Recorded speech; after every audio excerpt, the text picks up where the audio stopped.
micro est éteint. Fais contrôle aussi derrière. Ah, ça fait bizarre. Alors, je vais peut-être mettre comme ça, ce sera mieux. Alors, je vais mettre. Très bien. Donc, bonjour à tous, bienvenue à cette formation. Ah, il y a un doublon à côté de moi. Bonjour à tous, bienvenue à cette formation Expadon 2, module habilitation. Donc, juste avant de commencer le début de la formation, je vais vous présenter quelques outils. Donc, vous voyez, en haut, vous avez le chat. Ce sera par ce biais que vous pourrez nous dire si vous entendez bien, si vous avez du son, si vous avez la vidéo. Donc, n'hésitez pas à nous faire vos remarques à travers le chat. Et ensuite, vous avez la partie avec la partie questions. Si vous avez des questions tout au long de la présentation, n'hésitez pas à les poser à travers cet onglet. On vous répondra au fur et à mesure. Donc voilà, donc on est pour cette formation expert de habilitation. Donc on verra ensemble ici comment créer des comptes habilitation, donc en fonction des outils, donc soit pour la partie certification ou le module habilitation, et ensuite comment gérer ces habilitations. Donc voilà, si vous avez des questions tout au long de la formation, n'hésitez pas. Et juste, on va faire un test pour les personnes qui sont déjà présents. Si vous m'entendez, est-ce que vous pouvez juste le dire dans le chat, si vous entendez bien, si vous avez du son, si tout se passe bien? Ok, super. Merci pour les retours. Top. Autre chose, s'il y a des personnes qui n'arrivent pas à voir ou à bien entendre, vous avez des petites bulles d'aide qui vous permettent de pouvoir retester votre son ou retester la vidéo pour voir que vous entendez bien. Donc, on attend quelques instants. Stéphane Sand va nous rejoindre et c'est lui qui fera la présentation. Donc, voilà. Moi, si vous avez des questions, j'y répondrai dans la partie questions. Voilà. Et on est ensemble aujourd'hui. L'objectif, c'est d'avoir une présentation qui va durer à peu près, on va dire, 1 heure grand maximum et d'avoir après, suite à ça, une petite demi-heure d'échange ensemble pour pouvoir répondre à vos questions en live à la suite de la présentation. Voilà.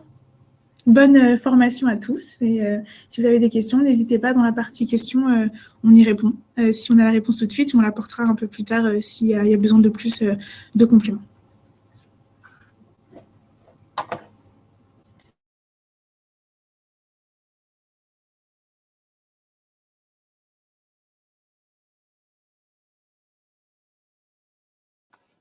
Bonjour à toutes et à tous. Merci Manuela d'avoir introduit ce webinaire et ce qui m'a laissé le temps de vous rejoindre dans de meilleures conditions. Je me présente, je m'appelle Stéphane Sand, je fais partie de l'équipe de la direction de programme du programme Expadon 2, qui est une application un programme copiloté par le ministère de l'Agriculture, la Direction générale de l'alimentation et l'établissement public France Agrimaire, et notamment au sein de cet établissement, la mission d'appui et d'aide à l'international. Expadon 2 est un programme dont vous entendez certainement parler depuis très longtemps. Il a été lancé initialement en 2014 pour remplacer le site de téléprocédure Expadon, dont certains d'entre vous, j'imagine, ont l'usage quotidiennement. 2014, nous sommes en 2021, vous avez pu noter le temps relativement long à aboutir à un nouveau service. Toutefois, vous avez certainement noté que d'autres téléprocédures dans le cadre d'Expadon avaient déjà été mis en service préalablement, notamment sur les agréments export. S'agissant du cœur de métier d'Expadon 2, qui a vocation à remplacer Expadon 1, et je vais y revenir, je vais vous donner quelques précisions sur ce plan-là. S'agissant donc du cœur de métier d'Expadon 2, nous avons créé et organisé une nouvelle téléprocédure permettant aux exportateurs de créer leur demande en ligne via le site Expadon 2, d'y apporter l'intégralité des informations requises, de le soumettre aux directions départementales concernées. Alors, excusez-moi, je vois un message en chat qui indique qu'il ne voit rien et n'entend rien. Est-ce que c'est le cas de tout le monde? Est-ce que je parle dans le vide?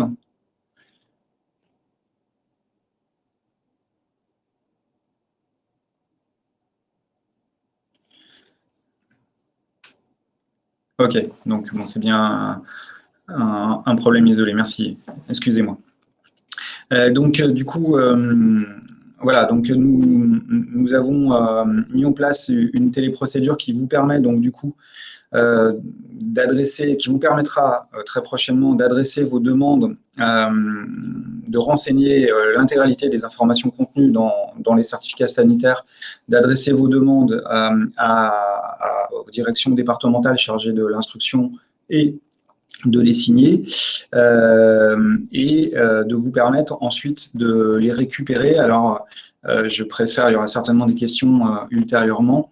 Je préfère vous dire tout de suite que nous ne dématérialisons, excusez-moi, ma langue a fourché, nous ne dématérialisons pas la totalité du processus, puisque pour diverses raisons, d'une part techniques, et puis des questions de négociation entre la France et les pays tiers. Donc, le livrable en bout de chaîne de la téléprocédure certificat reste pour l'instant un certificat papier, mais qui va comporter progressivement un certain nombre d'éléments qui nous permettront d'aller beaucoup plus loin avec les pays qui le désirent en matière de dématérialisation complète et de transmission des informations très rapides aux pays tiers. Mais je ne rentrerai pas dans le détail aujourd'hui du service. Nous y reviendrons dans une formation beaucoup plus complète fin octobre. D'ici un mois, je vous donnerai la date tout à l'heure. À la veille ou juste après avoir mis en service les modèles produits carnés, vraiment, j'expliciterai la totalité du périmètre à ce moment-là, ainsi que la formation réelle à l'outil pour vous permettre de faire vos demandes dans un temps rapide. Aujourd'hui, nous vous avons convié par l'intermédiaire de vos deux réseaux Culture Viande et la FIA. Nous avons proposé ce rendez-vous pour engager une première étape vers cette mise en service d'Expadon 2 dans votre domaine, première étape qui est l'enrôlement de vos équipes, l'habilitation à cette téléprocédure certificat. Donc, je vais vous présenter le service qui vous permet de le faire en ligne.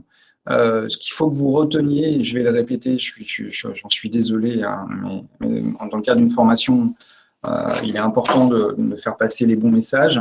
Ce qu'il faut que vous reteniez, c'est que vous aurez la main sur vos utilisateurs. Il y aura une première étape où nous allons habiliter une personne au sein de chacune de vos entreprises, une ou deux personnes, qu'on appelle un administrateur local, et puis nous vous conseillons très vivement de désigner également un administrateur local suppléant. Et donc, ces personnes-là, ensuite, accéderont à l'application, au téléservice que je vais vous présenter plus en détail, et pourront ensuite, du coup, librement gérer leur population de collaborateurs appelés à faire les demandes de certificats en ligne. Donc voilà, donc aujourd'hui, c'est vraiment sur cette phase-là qui est un préalable et qui est importante.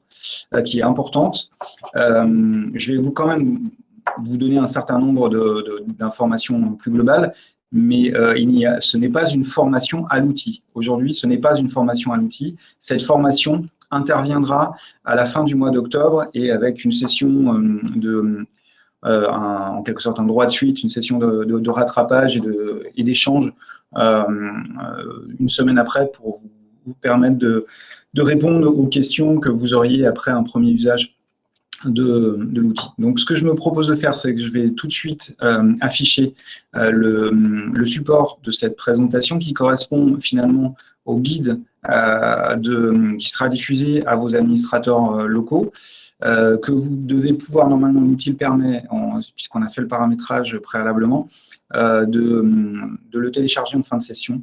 Voilà. Donc, je m'exécute.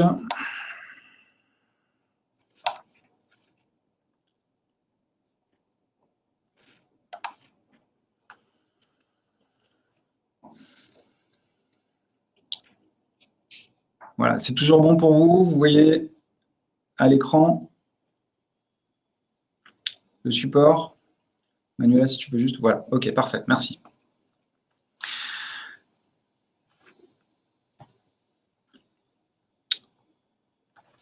Donc, quelques préambules. Donc, ce que je vous disais, hein, c'est-à-dire que nous avons un principe d'organisation de l'habilitation en ligne qui est décentralisé et qui vous est peut-être familier si vous êtes déjà utilisateur de la téléprocédure agrément et qui s'appuie donc sur une… Pardon ? J'ai des égrésillements sur le micro. Ok, merci. Alors, je vais essayer de changer le micro à ce moment-là.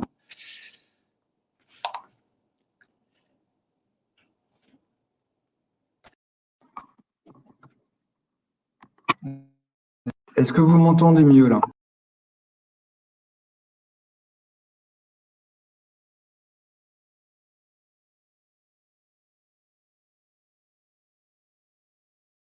Ok, le son est meilleur? Super. Bon, décidément, finalement, les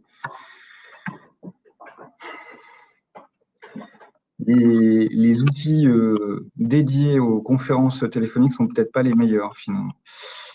Bien, donc je vais poursuivre de cette manière-là. J'espère que ce sera plus confortable pour vous. Donc, comme je vous le disais, voilà. Donc, on est dans une organisation décentralisée où nous gérons une habilitation par structure, par entreprise, à charge ensuite de cette personne, l'administrateur local, de créer et de gérer dans le temps sa propre population. Et donc, l'administrateur local peut créer à la fois des droits à Expadon 2, à la téléprocédure certificat, et puis il pourra aussi gérer des droits d'accès à cet outil d'habilitation, notamment pour ses suppléants. Voilà. Point d'information important qui a été signalé dans ce préambule, c'est malheureusement, mais je vais le redétailler derrière, la gestion des habilitations au sein d'Expadon 2, nous le regrettons fortement, n'est toujours pas fusionnée entre agrément et certificat. Donc, vous pouvez peut-être être déjà administrateur local sur agrément, mais ça ne vous permet pas de gérer les habilitations à certificat. C'est une technologie différente. Et donc, du coup, on est obligé de refaire le pendant pour certificat, même si nous avons en cible une intégration de cet outil d'habilitation sur la totalité du périmètre de Expadon. Alors, je voudrais commencer par un petit point d'actualité sur l'utilisation que nous avons de la téléprocédure certificat sur Expadon 2 depuis un petit peu plus d'un an. Enfin, on a été en 2020 fortement perturbé, vous imaginez bien, par la situation inhabituelle que nous avons toutes et tous connue. Et c'est surtout sur l'année 2021 que nous avons décollé sur un premier périmètre d'activité, donc sur un premier domaine, à savoir la certification à l'export pour l'exportation des produits laitiers, des laits et produits laitiers. Nous avons déployé le service sur l'ensemble du territoire métropolitain, en laissant les directions départementales nous rejoindre progressivement. Et vous avez à l'écran les départements qui sont aujourd'hui en capacité de gérer, donc dans un mois, vos demandes de certificats. Il nous reste une vingtaine de départements qui n'ont pas encore rejoint la téléprocédure certificat Expadon 2 et avec lesquels nous allons recommencer à travailler pour qu'elles nous rejoignent le plus rapidement possible. Nous vous tiendrons bien évidemment au courant de l'évolution de cette carte et j'y reviendrai dans un mois lors de la formation, on va dire, principale qui vous permettra d'utiliser le service. Je vous ai mis là quelques planches qui vous donnent un aperçu sur l'activité de vos collègues de l'industrie laitière. Donc nous avons eu, comme vous pouvez le noter, un décollage très important au début de l'été, enfin à partir sur le deuxième trimestre 2021. On est aujourd'hui sur une progression relativement importante. On a encore des marges de progression et on a des divergences entre les pays, mais bon, je reviens pas sur les différences entre les pays, entre les départements. Mais ça traduit aussi certainement la nature de l'activité export et la présence dans certains départements de plus d'opérateurs que dans d'autres. Ce qu'il faut retenir, c'est qu'aujourd'hui, donc pour cette catégorie de certificats, on constate assez naturellement, hein, puisque c'était l'objectif, du coup, un reflux des demandes sur Expadon 1 au profit d'Expadon 2, alors qu'il n'est pas toujours, ça ne se reporte pas systématiquement sur Expadon 2. On a parfois encore un processus 100% papier. Mais on devrait continuer sur cette tendance-là et nous souhaitons accélérer très fortement. Nous espérons, pour votre domaine d'activité, avoir une progression plus importante, sachant que voilà, vous n'essuyez pas complètement les plâtres, hein, même si on aura certainement une phase d'adaptation par rapport au modèle. Mais contrairement, voilà, pour les produits laitiers, on a dû développer un certain nombre de fonctionnalités. On a eu donc une montée en puissance assez progressive et on souhaite bien évidemment dans votre secteur aller plus vite. En tout cas, on s'en donnera les moyens. Autre représentation du cumul de signatures, mais voilà, ce sur quoi je voulais insister, c'est de vous dire que aujourd'hui le service marche et fonctionne.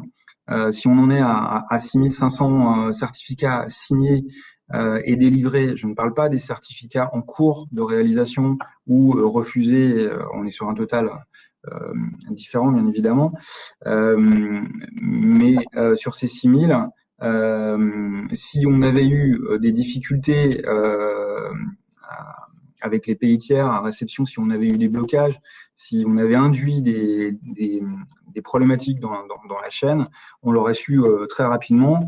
Et donc, c'est un système qui fonctionne, qui malheureusement ne dématérialise pas la totalité de l'exercice, mais en tout cas, il a fait ses preuves et vous pourrez l'utiliser, je l'espère, en toute confiance. Alors, rentrons dans le vif du sujet sur ce déploiement et cette extension du service certificat à la filière produits carnés. Nous nous sommes rapprochés de vos têtes de vos représentants pour essayer de vous accompagner au mieux. Donc, nous sommes le 23 septembre pour cette première formation donc à l'habilitation qui donc ouvre la campagne d'enrôlement, comme je vous le disais. Alors ça, ça ne veut pas dire que l'enrôlement ne se poursuivra pas au-delà du 26 octobre. Hein. Bien évidemment, et il se fera au fur et à mesure de vos besoins. De vos besoins et de vos capacités. On a bien conscience que la période est aussi peut-être relativement chargée en termes d'activité pour vous. Voilà, mais en tout cas, pour celles et ceux d'entre vous qui souhaiteraient y aller assez rapidement, eh bien, nous vous incitons donc du coup à vous enrôler, à vous faire habiliter rapidement pour pouvoir, au cours du mois de novembre, eh bien, commencer à utiliser le service si vous le souhaitez. Si vous souhaitez le faire un peu plus tard, c'est tout à fait envisageable. Donc, première formation, habilitation, formation qui, comme Manuela vous l'a expliqué, se fait via un outil qui permet, qui rend le contenu de cette formation accessible à la demande à vos collaborateurs et à d'autres entreprises qui nous rejoindraient un peu plus tard et qui n'ont pas pu participer à se libérer pour cette réunion. Voilà, c'est un simple lien et vous pouvez le consulter ad libidum. Prochaine grande étape vous concernant, je vais revenir sur la partie orange pour vous expliquer. Prochaine étape vous concernant, donc le 26 octobre, nous ferons partir les invitations dans la foulée de cette session par l'intermédiaire. Alors, on vous l'adressera, donc pour les participants de cette session, on vous l'adressera en direct. Et puis, nous comptons sur vous, Stéphanie et Julie, pour également la repartager avec vos adhérents. Donc, prochaine étape, le 26 octobre, formation plus complète à l'outil cette fois-ci. Et puis, du coup, une semaine après, nous vous proposerons un temps d'échange qui vous permettra de nous poser un peu toutes les questions sur lesquelles vous souhaiteriez qu'on revienne ou qui apparaîtraient à l'usage, aux premiers usages que vous auriez de la plateforme. Voilà. Donc, ne vous inquiétez pas. Il sera possible, voilà, parce qu'en fait, la problématique qu'on a, c'est que nos formations maintenant sont assez denses, assez longues, et c'est difficile de pouvoir gérer des temps d'échange immédiatement sur cette première formation. Et c'est la raison aussi pour laquelle nous avons réfléchi sur les conseils de vos représentants de vos représentantes et représentants à la mise en place d'une offre d'apprentissage à distance et en différé via des plateformes de e-learning. Alors d'une part pour nos collègues de services déconcentrés, et puis nous l'espérons donc via la plateforme existante de l'Ocapia. Alors on a quand même un petit peu de boulot, donc pour l'instant il nous est difficile de nous prononcer sur une date de disponibilité du service, mais nous allons tout faire pour que il soit disponible assez rapidement après, enfin en courant novembre ou courant décembre. Je vous cache pas que c'est un gros challenge si on veut vraiment faire les choses correctement. Et le concept de ce type de plateforme, pour celles et ceux qui ne le connaîtraient pas, c'est contrairement à un webinaire où là vous êtes obligé de regarder l'intégralité de la demande pour retrouver les différentes parties qui vous intéresseraient. C'est comme un site web où vous avez différents modules et vous pouvez vous pouvez choisir vous avez des parcours de formation. Vous pouvez le suivre dans l'ordre, dans le désordre. Vous pouvez aller revoir un module spécifique ou un point spécifique. Voilà. Donc, ça nous semble très complémentaire de notre dispositif de formation et d'accompagnement au changement qui s'appuie, mais c'est indiqué un petit peu plus loin, également sur les sites internet de Expadon 2 que vous pouvez consulter, où nous avons une page information et documentation où vous retrouverez les guides utilisateurs notamment, mais également qui s'appuie sur le site de France Agrimaire où sont aussi reproduits ces guides. Voilà. D'ailleurs, si vous avez des suggestions ou des idées, n'hésitez pas à les partager avec nous. Manuela est notre chef de projet accompagnement à la conduite du changement. Donc, n'hésitez pas à lui faire part de vos suggestions. Nous sommes très désireux de les prendre en compte. Alors, vous avez sur cette slide effectivement 2 rendez-vous au mois d'octobre, antérieurement au 26 octobre, qui concernent en fait plus pour l'instant la filière lait que vous, puisque vous ne serez pas encore en capacité de faire vos demandes sur certificat. Ce qu'il faut que vous compreniez, c'est que dans la vie de ce projet, en fait, c'est un work in progress, si vous me pardonnerez cet anglicisme. Donc, quand nous avons sorti le service, nous étions sur une version relativement, sur ce qu'on appelait le plus petit dénominateur commun, et nous l'avons progressivement amélioré avec de nouvelles fonctionnalités qui nous ont permis progressivement d'offrir de nouveaux services, comme par exemple la possibilité de gérer des modèles relativement complexes quand, par exemple, il vous est demandé de barrer à l'intérieur du certificat sanitaire certaines mentions. Eh bien, dans la première version de certificat, il n'était pas possible de le faire directement dans le formulaire. Dorénavant, c'est possible. Nous avons récemment, à l'été dernier, mis en service aussi une fonctionnalité de prévalorisation de certains champs qui permet du coup de sécuriser la saisie. C'est une aide à la saisie de votre côté, mais c'est aussi un moyen de sécuriser cette saisie, et ça porte notamment, en tout cas aujourd'hui principalement, sur les agréments sanitaires.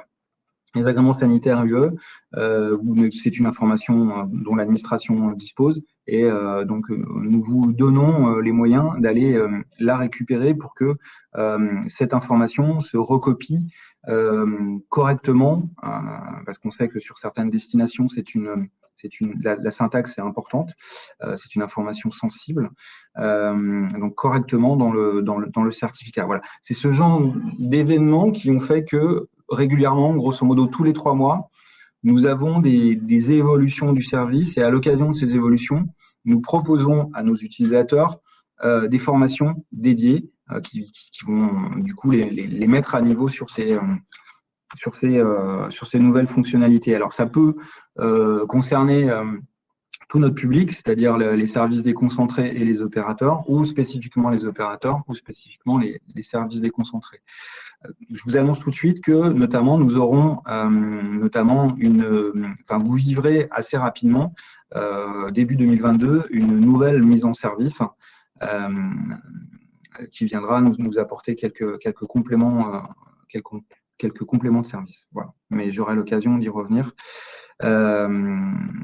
Lors de la formation du 26, notamment sur la pré-notification et sur les exportations Chine, qui ne seront disponibles sous Expedon 2 que début 2022, donc pour cette future mise en service dite 06, et qui, le sujet de la pré-notification, je vous l'annonce d'ores et déjà, il n'est pas mentionné ici sur cette timeline. Il faudra qu'on le rajoute, Manuela. Mais pour l'instant, nous n'avons pas programmé de date particulière, mais nécessairement au mois certainement entre fin novembre et la mi-décembre, nous ferons une réunion d'information spécifique sur la pré-notification Chine. Voilà pour ce qui est du calendrier de bascule de votre secteur. Alors, dernière information à vous donner, et non des moindres, le périmètre d'activité, le périmètre sur lequel vous pourrez faire vos demandes. Pour pouvoir ouvrir rapidement le service dans votre domaine, nous avons fait des choix. Et donc, nous sommes concentrés sur les modèles et les pays pour lesquels nous avions des indicateurs quantitatifs et qualitatifs, et donc les pays qui sont les plus importants, qui donnent lieu à la plus grande activité de certification ou d'exportation par vos filières. Donc, très certainement, à la date de la mise en production des modèles, donc de la réelle ouverture du service, nous n'aurons pas l'intégralité des modèles. Nous en aurons une soixantaine que je ne vous présenterai pas aujourd'hui parce que nous sommes encore en train, cette liste est encore en train un petit peu de bouger et je dois la partager avec vos représentantes. Mais elle vous sera communiquée dans le courant du mois d'octobre. Nous ferons une réunion à ce sujet, enfin nous ferons une communication spécifique à ce sujet, mais sachez que on y retrouve bien évidemment les certificats les plus utilisés, qu'il s'agisse de certificats officiels, négociés et non négociés, donc ceux que vous allez chercher régulièrement sur Expadon 1. Hop. Je ne sais pas ce que c'est. Excusez-moi. Et également les modèles génériques. Alors, nous avons déjà l'utilisation des modèles génériques pour la filière lait, notamment le C560 qui est très utilisé par vos collègues et qui, je crois, est aussi très utilisé dans votre domaine. Et nous sommes en train de travailler également à des certificats de libre vente. Voilà, donc à l'ouverture, vous aurez les 60 plus importants certificats et ceux qui sont les plus utilisés sur un total de 180. Sur un total recensé de 180. Et dans ces 60, vous aurez les certificats génériques. En revanche, comme je vous l'ai dit juste avant, vous n'aurez pas le certificat Chine. Le certificat Chine sera mis en production début 2022, puisqu'il faut qu'on soit synchro, faut que nous nous synchronnisions avec la mise en service de la fonctionnalité de pré-notification via Expadon 2, qui est de votre côté très très simple. Il s'agit juste d'indiquer que le certificat est à pré-notifier et à mentionner les points d'entrée et la date il me semble la date effective de départ, mais on aura le temps d'y revenir ultérieurement. Voilà. Écoutez, ce que je vous propose, c'est peut-être déjà un premier temps on peut prendre 5 minutes d'échange avant de rentrer dans le détail de l'habilitation. Moi, je vous propose d'utiliser le chat pour nous adresser ou les questions. Ah oui, peut-être plutôt tu avais proposé des questions. Voilà. À ce moment-là, j'ai déjà quelques questions. Utilisez plutôt l'onglet questions que l'onglet chat, hein, comme vous l'a indiqué Manuela. Donc, nous avons. Alors, à quelle date est-ce que nous disposerons de la liste des certificats produits carnés? Donc, Stéphanie, je vais vous la communiquer là, cette semaine. Et nous la partagerons dans un deuxième temps, si vous voulez bien, après un échange à notre niveau. Madame Thomas, donc pour les certificats Expadon 1 et 2, donc pour les certificats, les Expadon 1 et Expadon 2 vont coexister pendant un certain temps. Si oui, combien de temps environ, pardon. Oui. Alors Manuela a répondu effectivement pour une courte période. Alors pour les produits laitiers et les produits carnés, oui, pour une courte période.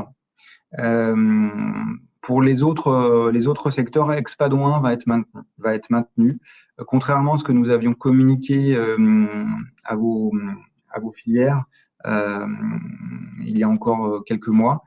Nous avons rencontré une conjoncture moins favorable à ce décommissionnement, et donc nous allons maintenir ce service, en tout cas pour les autres filières, que ce soit animaux vivants, matériel génétique, alimentation animale et sous-produits animaux pendant encore un certain temps.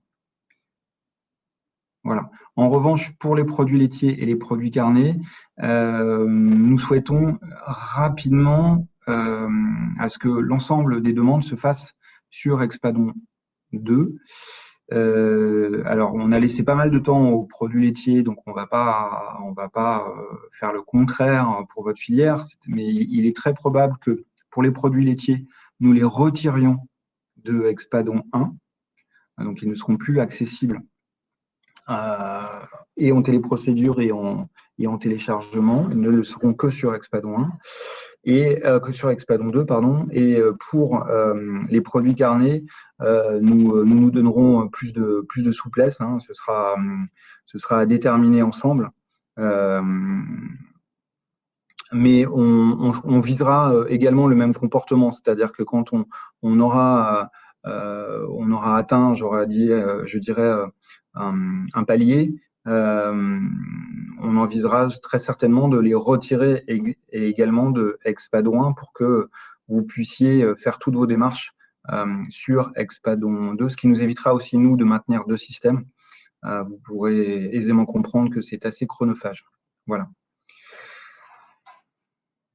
Alors, serait-il possible d'avoir un calendrier global, toute filière confondue, car il est question de lait et du lait et des produits carnés, mais qu'en est-il des certificats phytosanitaires? Alors, les certificats phytosanitaires, je ne vais pas m'étendre dessus. On est sur un secteur pour lequel il y a eu une harmonisation, si vous connaissez un petit peu le sujet, de longue date au niveau des modèles, donc ce qui a facilité leur gestion et leur dématérialisation. Et donc, le choix a été fait de les retirer du périmètre de Expadon 2 pour privilégier l'outil communautaire Trace qui permet aujourd'hui une dématérialisation complète parce qu'il est interfacé avec un service développé par la CIPV, un service de e-certification qui s'appelle ePhyto. Et donc, on s'appuie sur on essaye d'élargir progressivement pour les produits phytosanitaires avec ce service, TraceNT que vous allez peut-être aussi utiliser pour le Brexit. Alors, la question qui est derrière, j'imagine, mais je ne vais pas m'étendre non plus trop dessus parce que ce n'était pas le sujet aujourd'hui. C'est évidemment pourquoi ne pas avoir la même chose pour les filières animales. C'est beaucoup plus compliqué pour les filières animales de le basculer sur TraceNT. Donc, à plus moyen terme, il est évident que nous aurons donc du coup une coexistence entre Expadon 2 et Trace dans vos domaines d'activité. Donc, monsieur Dangelser, excusez-moi si je prononce mal votre nom. Donc, courte période. Non, rassurez-vous, c'est pas d'ici la fin de l'année. Donc, la coexistence Expadon 1 et Expadon 2 pour les certificats produits carnés, ce sera sur sur une partie de l'année 2022. Je ne me prononcerai pas plus précisément. Et de toute manière, nous solliciterons Culture Viande et la FIA pour établir les scénarios les plus adéquats par rapport à votre activité. Le but du jeu, c'est d'y aller.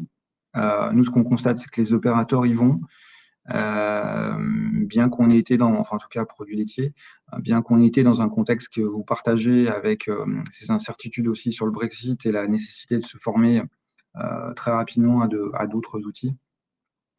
Donc voilà, rassurez-vous, ce ne sera pas d'ici la fin 2021. On ne va pas vous laisser un mois pour basculer. Voilà, je vous propose de revenir donc du coup au fil de notre formation. Alors, comment quelques informations de base avant l'habilitation sur la connexion. On s'est aperçu dans les formations qu'on a pu faire avec le public produit, etc. C'était important de faire quelques rappels. Donc, comme on l'a évoqué, il y aura une coexistence entre les deux, entre Expadon, que je vais désigner par Expadon 1, parce que c'est plus facile à prononcer que Exparobase-don, et Expadon 2. Vous avez, si vous utilisez Expadon 1, vous avez certainement des identifiants. Ces identifiants ne fonctionnent pas sur Expadon 2. Donc, c'est bien un identifiant spécifique pour Expadon 2 que vous devez avoir, vous et vos collaborateurs. Cet identifiant unique, vous pourrez l'utiliser à la fois pour le module certificat et pour le module agrément. Ça, c'est déjà une bonne chose, mais également pour toutes les autres procédures du ministère de l'Agriculture, puisque c'est un identifiant unique au niveau du ministère de l'Agriculture, qui est donc commun, en fait, c'est une fédération d'identité qui est commun au service du ministère de l'Agriculture.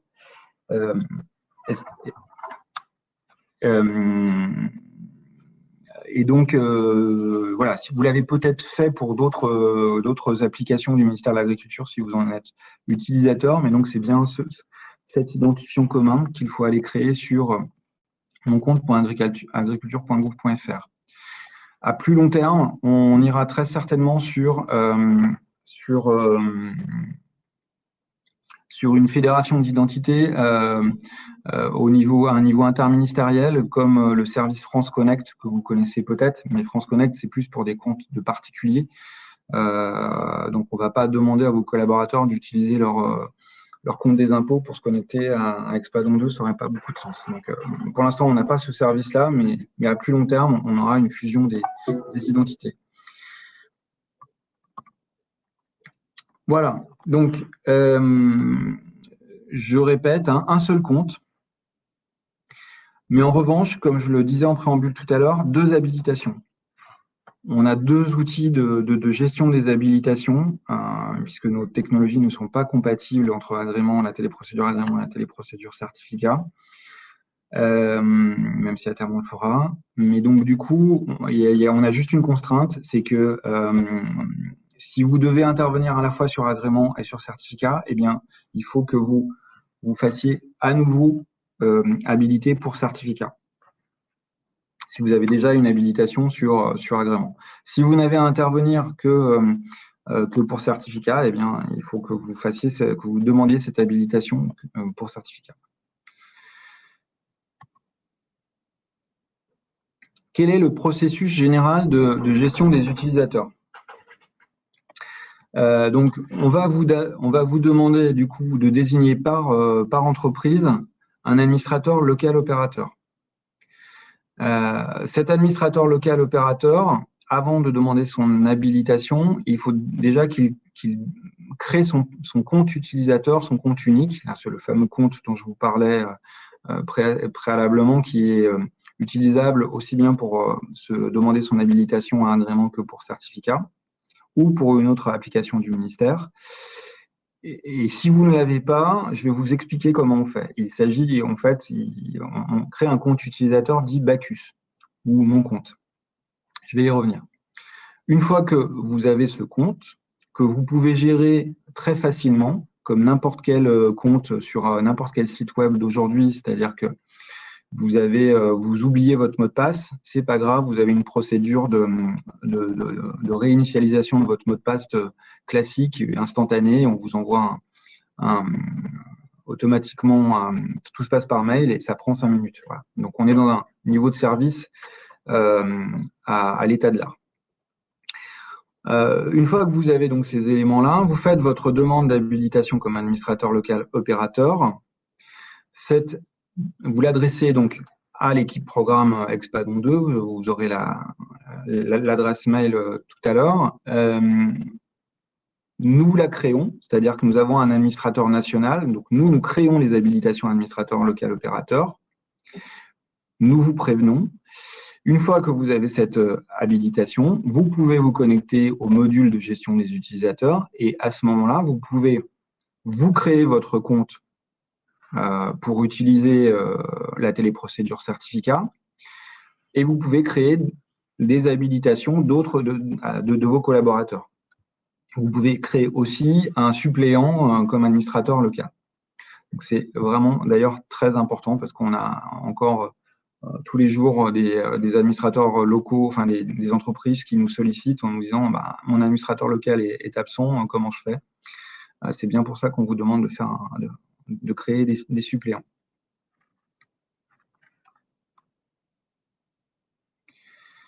Voilà, je vais rentrer dans le détail. Vous retrouverez dans ces slides que vous pourrez télécharger. Donc, la distinction, pour que ce soit bien clair, entre administrateur local, opérateur et demandeur. Un administrateur local, il gère la vie des comptes, il gère en fait les droits de créer ou non des demandes pour le compte de son entreprise. Il va demander, on va le voir plus tard, une habilitation pour un périmètre ou une portée. Cette portée, on va vous demander du coup des SIRET à nous communiquer, le SIRET de votre entreprise. Vous savez comment sont construits les SIRET. Il est possible que vous ayez, donc il aura la possibilité de gérer les droits d'accès, les droits pour faire des demandes sur ce périmètre-là, pour le périmètre du SIRET, et on peut très bien avoir associé à ce SIRET plusieurs autres. Donc, il aura la possibilité de gérer l'intégralité de ces SIRET. Le demandeur, lui, il ne gère aucunement ses droits. Le demandeur, il a juste uniquement le droit d'accéder à la téléprocédure certificat et de faire des demandes au nom de son entreprise sur le périmètre que vous lui aurez affecté. Ça peut être la totalité des établissements de votre entreprise, ça peut être un sous-ensemble. Voilà.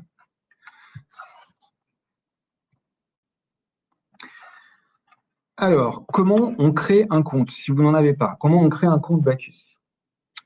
Donc, c'est un service qui est commun à l'ensemble des applications du ministère, à l'adresse moncompte.agriculture.gouv.fr. Ça prend vraiment 3 minutes, j'aurais tendance à dire. Et vous avez un système classique de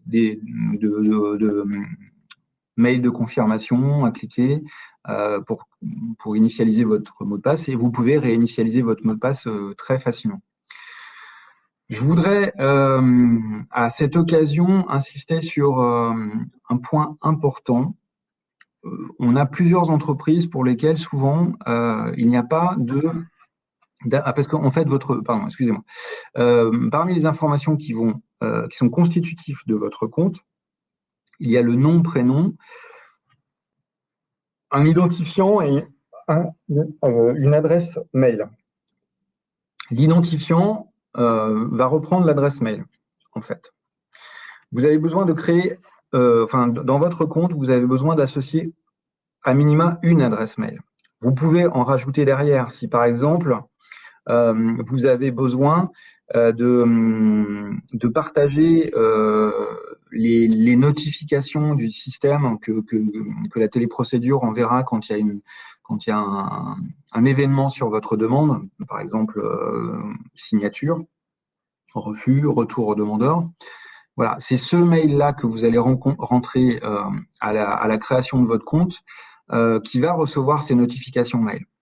Donc c'est pas anodin. C'est pas anodin. À l'usage, on a beaucoup d'entreprises qui nous ont demandé, mais nous, on n'a pas des adresses mail individuelles. On a une boîte fonctionnelle et on fait nos demandes, on est plusieurs à l'utiliser. Nous vous remontons, il n'y a pas de souci pour l'ajouter, mais nous vous demandons de privilégier plutôt des adresses mail personnelles. Parce que c'est un compte d'individu et non pas d'entreprise. Partager un compte avec une adresse fonctionnelle, c'est d'une part relativement risqué dans le cas du départ d'un agent qui, du coup,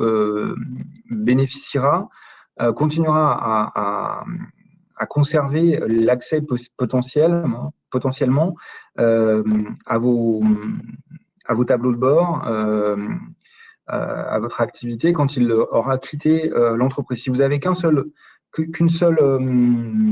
compte, ça va être relativement embêtant. Donc, j'insiste, privilégiez plutôt une adresse individuelle, et rien ne vous empêche, une fois que votre compte a été créé, d'aller rajouter une deuxième adresse qui peut être une adresse fonctionnelle pour que vous puissiez partager plus facilement l'information, notamment en cas d'absence de la personne, du demandeur.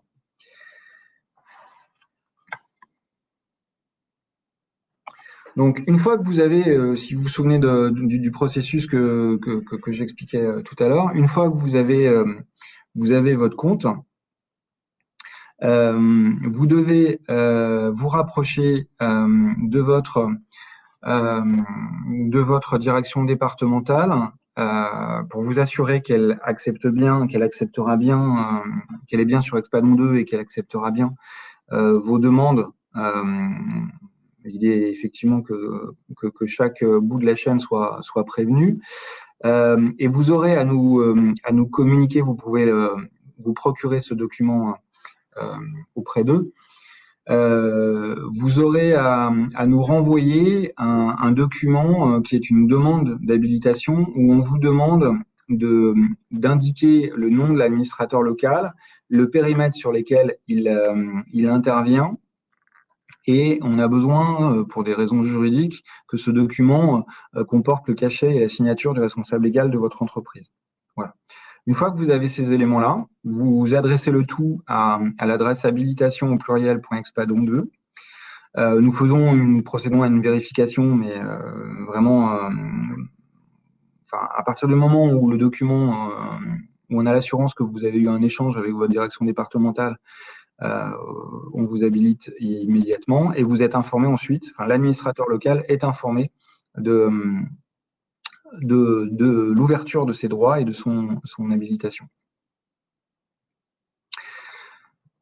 Voilà, encore une fois, j'insiste, pour le bon fonctionnement, pour le bon déroulement de votre activité sur Expadon 2, prévoyez un suppléant. Prévoyez un suppléant. Alors, c'est effectivement dans les petites entreprises, ça peut faire un peu armée mexicaine, mais voilà, prévoyez au moins 2 personnes par entreprise en capacité de gérer les droits des collaborateurs.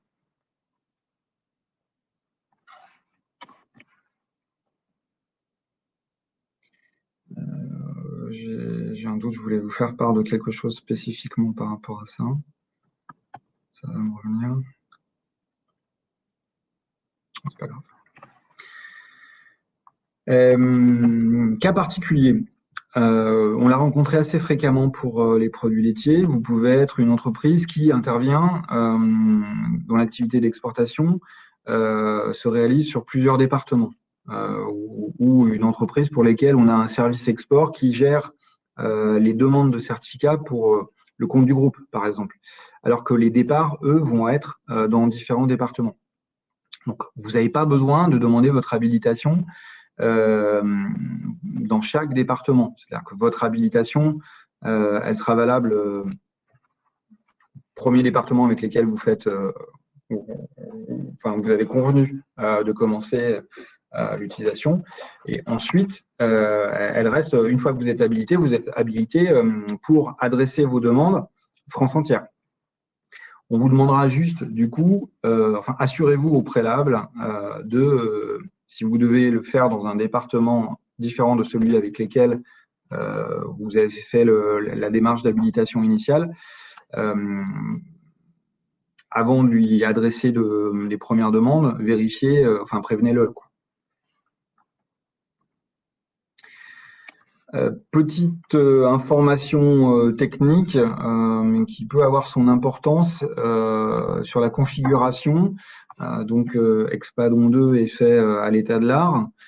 Toutefois, nous recommandons certains navigateurs plus que d'autres, à savoir Chrome et Firefox. Donc aujourd'hui, on est compatible avec des versions qui commencent un petit peu à dater. La version 60, on doit être à la version je vais dire des bêtises. Sur Firefox, il me semble que c'est 78, mais c'est même beaucoup plus, je crois. Voilà, donc privilégiez plutôt Firefox et Chrome pour utiliser Espadon 2. Ça fonctionne aussi avec Internet Explorer, mais on n'est pas à l'abri de certaines anomalies, donc on vous recommande chaudement d'utiliser Chrome et Firefox.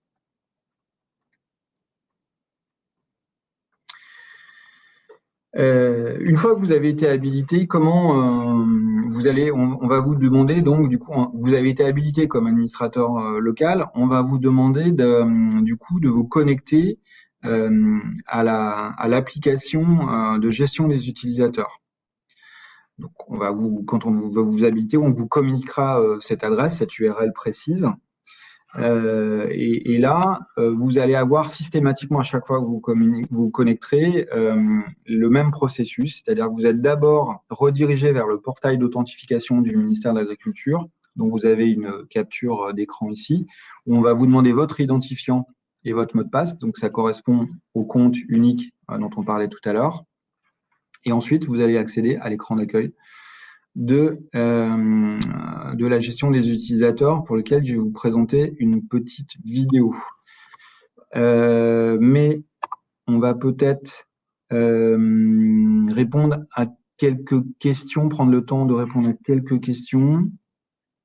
Donc, si nous travaillons sur plusieurs départements, doit-on le faire auprès de toutes les DBDIPP? Donc, je vous ai répondu non. En cas de départ de la personne, comment fait-on pour modifier l'adresse email de l'administrateur 1? C'est la raison pour laquelle on vous suggère d'avoir un administrateur local suppléant, donc d'avoir toujours un administrateur local et un suppléant. Et donc le suppléant, dans ces cas-là, en cas de départ de l'administrateur 1, le suppléant, comme le dit Manuela, pourra désactiver le compte de l'administrateur local initial, mais comme tu le dis très bien, Emmanuel, de toute personne qui quitte la structure. Voilà. Bien, on va passer à la vidéo, ça va me permettre de me désaltérer.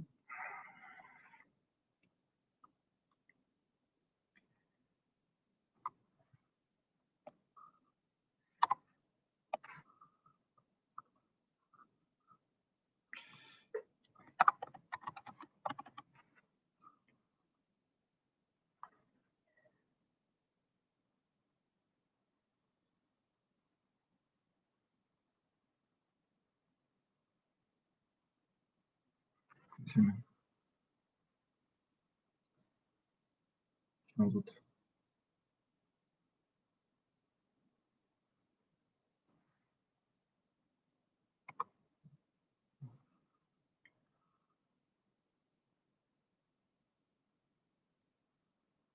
Ok.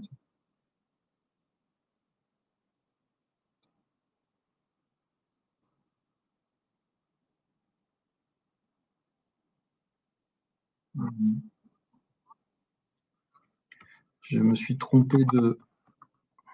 Excusez-moi. Comment je fais pour aller au bout? Prestation vidéo.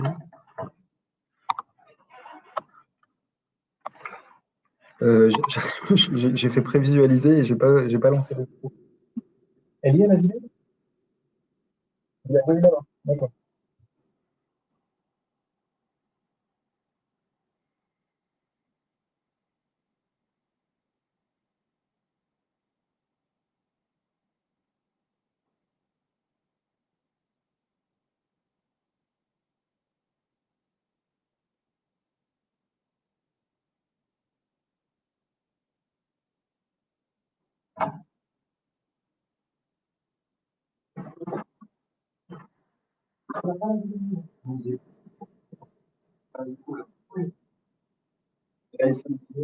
Je vais arrêter.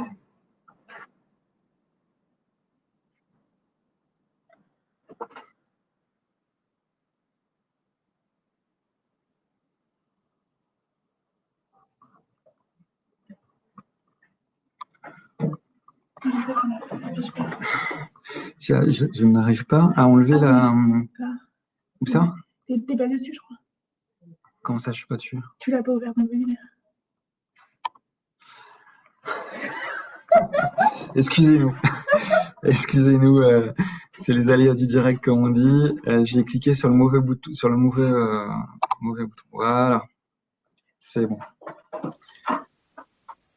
Dans le menu de navigation, je clique sur « Ajouter un utilisateur » et j'arrive sur la page d'ajout de création de compte. Dans un premier temps, je sélectionne un utilisateur à partir du répertoire Bacchus. Pour cela, je clique sur « Rechercher un utilisateur » et une fenêtre de recherche s'ouvre. Je renseigne un ou plusieurs critères de recherche, puis je clique sur « Rechercher ». Une liste d'utilisateurs m'est proposée et je sélectionne l'utilisateur qui correspond à ma recherche. Puis je clique sur « Confirmer la sélection ». Dans un deuxième temps, je paramètre le rôle pour cet utilisateur. Je choisis l'application, ici, Gestion des certificats, qui me permet d'habiliter les demandeurs de mon entreprise. Je choisis Gestion des utilisateurs si je veux créer un profil administrateur local suppléant par exemple. Ensuite, je choisis le rôle et sélectionne la portée. Je renseigne le siret, le nom, raison sociale et ou le code postal. La liste des établissements correspondant à ma recherche apparaît. Je sélectionne un établissement et je confirme la sélection. Je valide la création de compte. L'utilisateur est maintenant habilité pour créer des demandes de certificats sanitaires et de les transmettre à la direction départementale.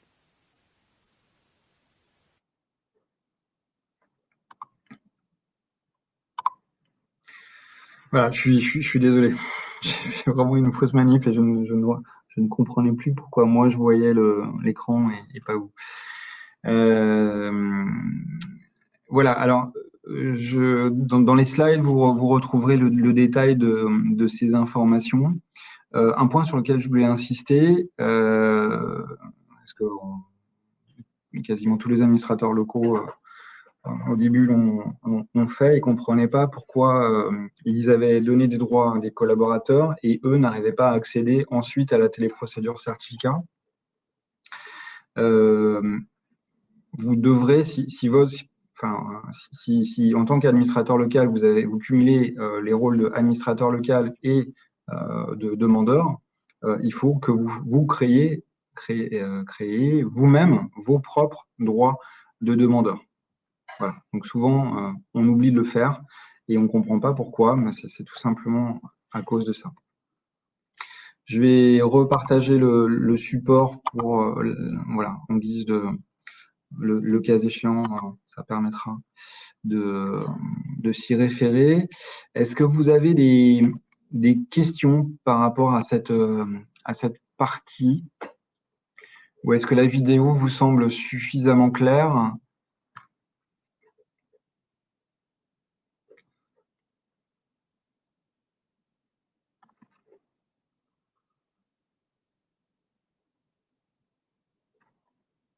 C'est vraiment quelque chose, vous voyez, la vidéo dure à peine 2 minutes.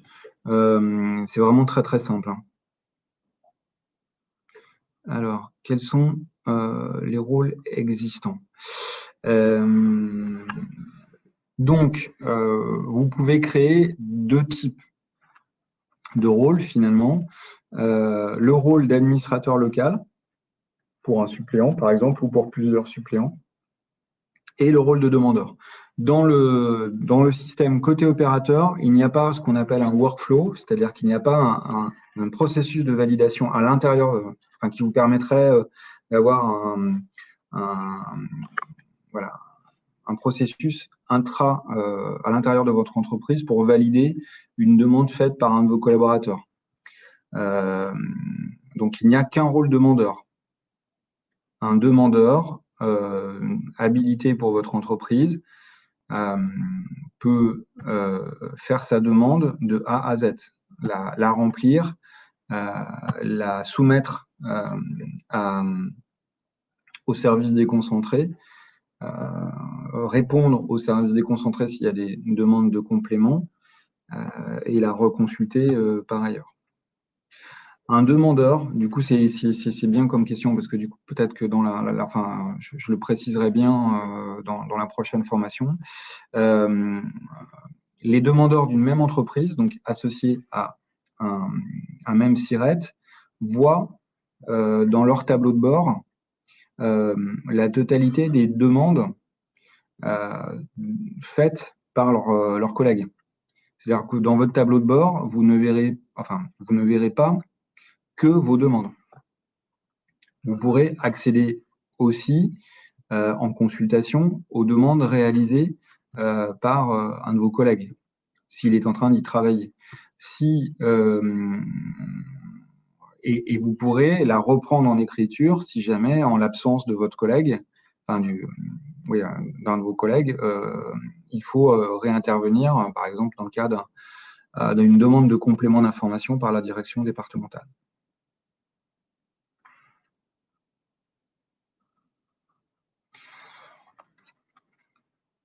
Voilà.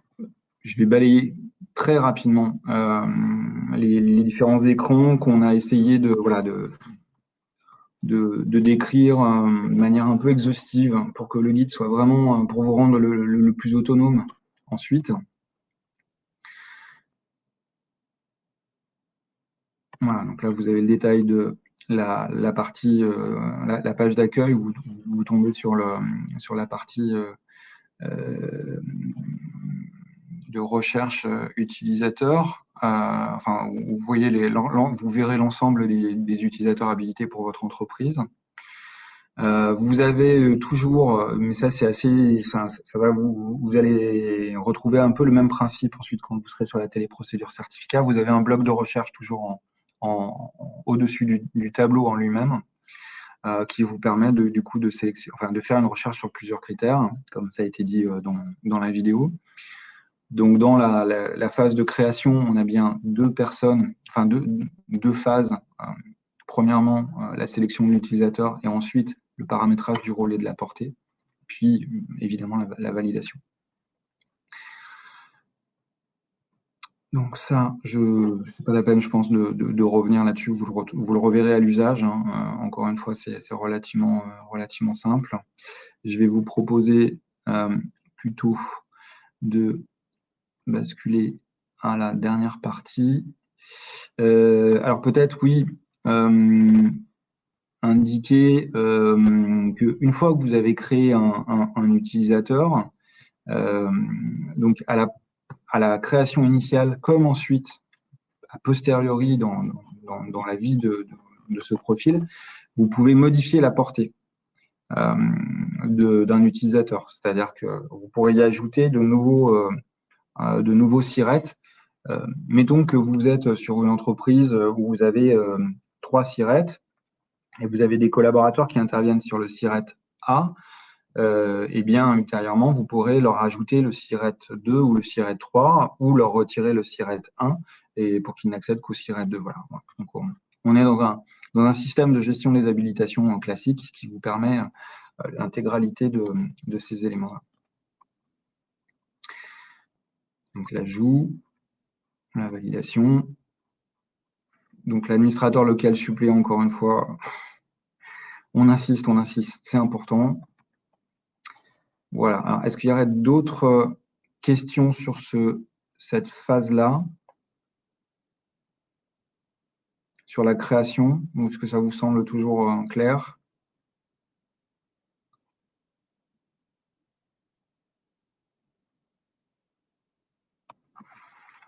Alors, je vais faire les questions et réponses. C'est mon privilège. Il est possible, que ça ne vous concerne pas, que vous ne soyez pas dans cette situation-là, mais nous avons en fait un troisième rôle qui est le rôle de transitaire, qui correspond en fait à la situation d'entreprise qui sont des traders finalement qui interviennent pour le compte d'un établissement tiers. Donc l'habilitation de ces établissements, c'est l'administrateur national qui le gère à la demande de l'établissement tiers. Mais donc vous n'avez, en tant qu'administrateur local pour votre entreprise, vous n'avez pas les droits pour créer un transitaire, habiliter un transitaire. En revanche, une fois que nous avons créé le profil de cette entreprise et que vous nous avez indiqué qu'elle interviendrait pour votre compte sur, mettons, une partie de votre périmètre, vous la verrez apparaître dans votre public et vous pourrez gérer ses droits de transitaire, c'est-à-dire que vous pourrez lui prolonger ou retirer ses droits de transitaire. Ce sujet-là fera l'objet d'une communication spécifique par le biais de supports plus courts, puisque c'est un cas vraiment particulier, mais sachez qu'il existe. Alors j'ai quand même une question de Madame Monnier. Il faut donc d'abord créer tous les Bacchus de notre collègue. Alors oui, c'est la première étape, mais ce n'est pas à vous de créer les comptes Bacchus. C'est à vos collègues de se créer leur compte Bacchus, puisque c'est un compte individuel. C'est un compte qui leur appartient et qui leur permet dont ils auront la gestion. Vous n'avez pas, en tant qu'administrateur local, à leur créer leur compte Bacchus. Parce qu'il y a une étape de validation qui nécessite d'avoir accès à l'adresse mail qui aura été renseignée. De rien. Alors, deuxième partie, deuxième vidéo. Donc, une fois qu'on a créé son compte, qu'est-ce qu'on peut faire avec un compte existant? C'est relativement rapide également. Je vais éviter de refaire la même erreur que tout à l'heure.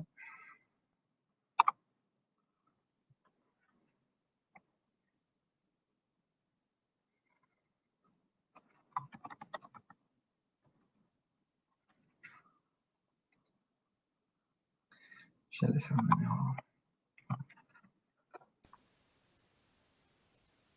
Je peux avoir besoin de rechercher un utilisateur habilité pour modifier son rôle, sa portée, ou alors désactiver son compte s'il quitte ma structure ou change de poste. Pour cela, je clique sur « Liste des utilisateurs » dans le menu de navigation. Je recherche un utilisateur et clique sur « Rechercher ». La liste des utilisateurs correspondant à ma recherche apparaît. Dans la colonne « Action », je clique sur « Modifier » et la fiche utilisateur s'ouvre. Je choisis l'application, le rôle et je sélectionne une portée.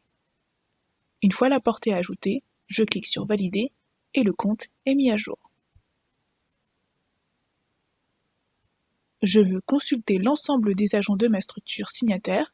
Je peux également désactiver un compte.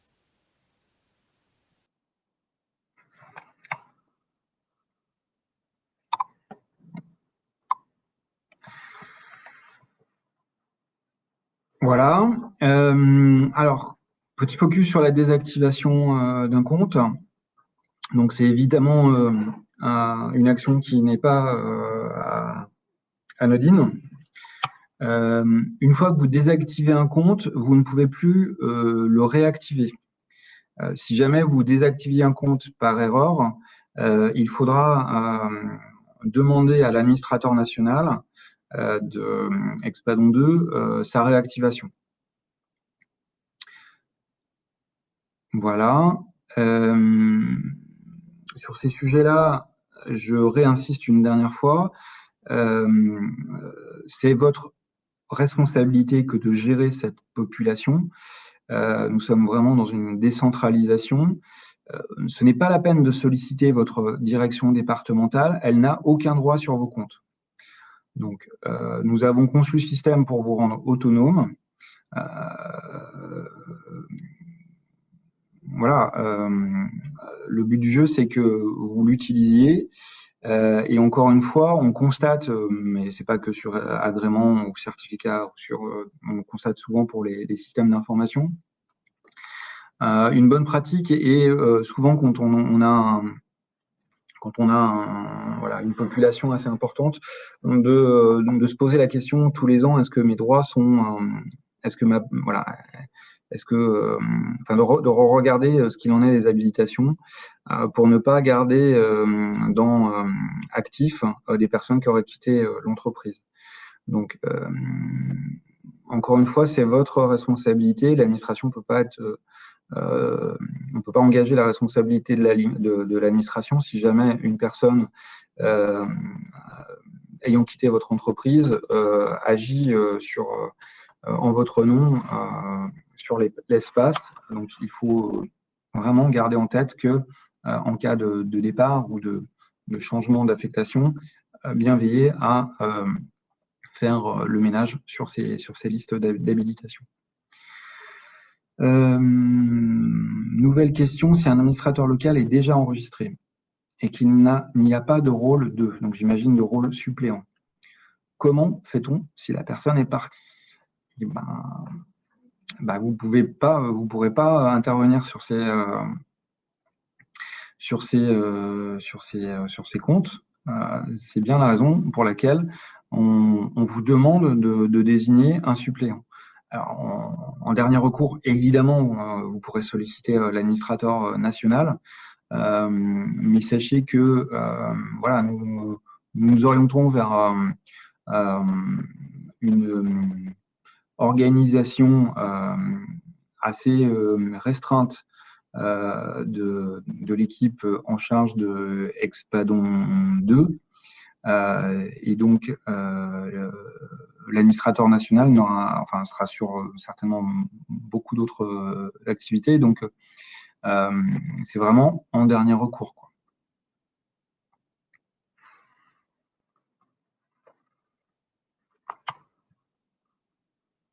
Bon, écoutez, je crois qu'on en a terminé. Je vais juste rebasculer le PDF pour aller au bout. Donc, vous retrouverez ce qui a été décrit dans la vidéo. Je ne m'appesantis pas là-dessus. J'ai déjà été beaucoup trop long. Voilà. Vous trouverez dans le PDF à la fin les adresses d'assistance. Donc, vous avez une adresse spécifique d'assistance pour les situations d'habilitation. Et une autre adresse spécifique que vous utiliserez cette fois-ci en tant qu'utilisateur. Donc, on vous demande vraiment de bien respecter la distinction entre ces deux adresses. Tant que vous avez des problématiques d'habilitation, utilisez habilitation.expadon2@franceagrimaire.fr plutôt que l'autre. Ça nous permet de mieux tracer notre activité de support et de mieux vous répondre. Voilà, écoutez, moi j'en ai terminé. Si vous n'avez, on peut prendre encore quelques minutes pour quelques dernières questions, ou si vous voulez qu'on reprécise, voilà, qu'on revienne sur des sujets, sur un sujet abordé. Sinon, je vais vous donner rendez-vous. On va rebasculer sur le. Voilà. Donc sinon voilà, donc je vous donne rendez-vous au 26 octobre pour la prochaine formation. D'ici là, j'espère que voilà, vous serez fait habiliter. Alors juste une petite dernière précision, c'est que nous n'avons pas encore alerté la totalité des directions départementales de ce calendrier de bascule vers les produits carnés. Ils vont l'être en début de semaine prochaine. Donc, d'ici là, si jamais vous souhaitez tout de suite les solliciter, ne vous étonnez pas. Mais je vous conseillerais plutôt d'attendre la semaine prochaine pour les informer et les solliciter. Voilà, ils auront été informés au préalable de ce même calendrier. Voilà, et puis nous reviendrons vers vous par l'intermédiaire de vos structures pour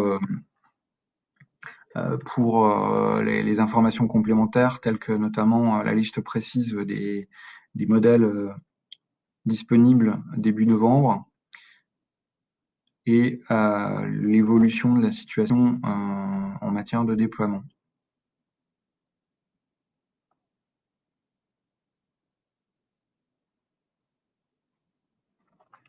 On en reste là?